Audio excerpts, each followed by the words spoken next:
Hello everybody, welcome back to another video on the Noppoo Lolita Spyder. Now today I do apologize, it's actually going to be another one that was very similar to the last one, talking about the keyboard itself, but this is the last video I'm going to do on it. Now the reason I've been doing so many on this keyboard is because I do plan on getting rid of one eventually, or getting rid of this one rather, when I get some new keycaps to replace the ones that are on here, and then when I get my Varmillo VA87MR or whatever ends up being the case.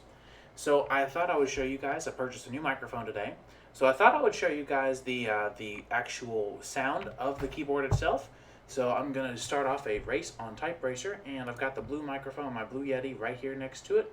So we will go ahead and get started.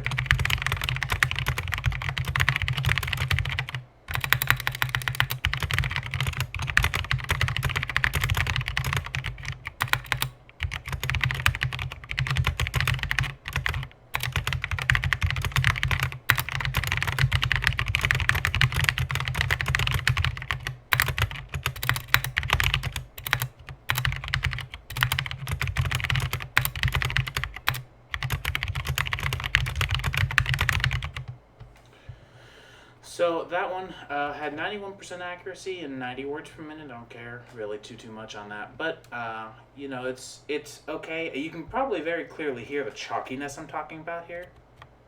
If I just press one key at a time.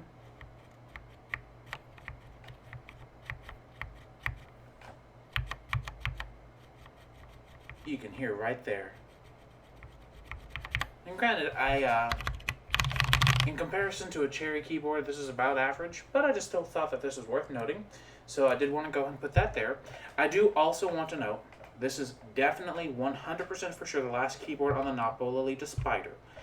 That being said, it won't be the last video with these keycaps. You'll probably see these around again in the future, because I love these keycaps. I probably want to do a video talking about these keycaps as well.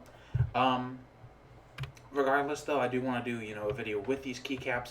I will probably as well, once I do my Varmillo VA87MR review, with the default keycaps, of course, because I want to stick with the default keycaps for the sake of consistency and so that you guys can actually be content with sort of the stuff that I bring to the channel, so that you can see if I buy this, this is what comes in the box, versus if I buy this and spend more money on keycaps, this is what I'll get. So I'll use the stock keycaps on the Varmillo for a little while.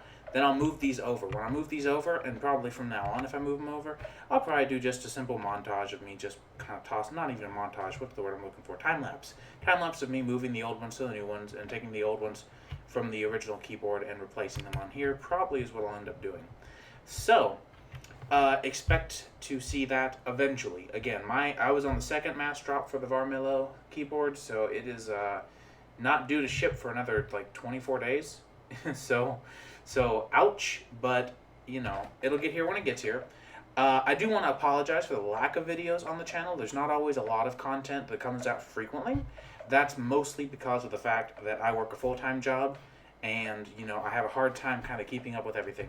This is not my only keyboard. These are not the only keyboards I use. At work, I have a Corsair K70 that I have a full decked out kit of Deep Space DSA keys on. I'm going to do an overview and look at that, just because a lot of people don't really get why I like the K70 with MX Reds for work, but I'll show it to you. I hate Reds normally. I actually did not like them at home, and so I took it to work. But the Reds at work are wonderful, and I'll do a video talking about that. I have other friends who have keyboards which I have owned that I don't own anymore. One of them owns a Razer Black Widow Ultimate Chroma with a few custom keys on it. I'll be reviewing his keyboard and talking about it, as well as having him join me in discussion so that you can have a full idea of the keyboard itself. I'll get some good footage on it, get a good idea of how everything is going. On top of that, another friend of mine has a Logitech G710 Plus. I've also had that keyboard. I used it for well over a year and a half. I've actually never owned a keyboard longer than that keyboard specifically. I loved it. It's what got me into mechanical keyboards. It's what taught me that I love MX Browns, and to this day I still do. Or rather brown style switches, the tactile, no clicky feedback. So that is coming.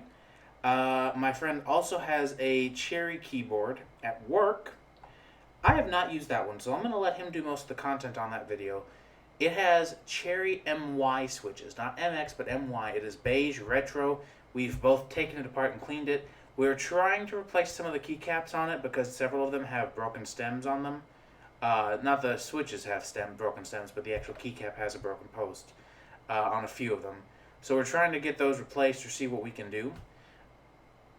I feel like I'm forgetting something else, but maybe I'm not. I don't think I am. I think right now that is the only set of keyboards, like I said, on my agenda. Like I said, I do have the Varmillo coming, so by the time I've got those other videos done, the Varmillo will hopefully be here, and that'll be another few videos. So I'm trying to stick with about 2 videos every week. Last week was an exception.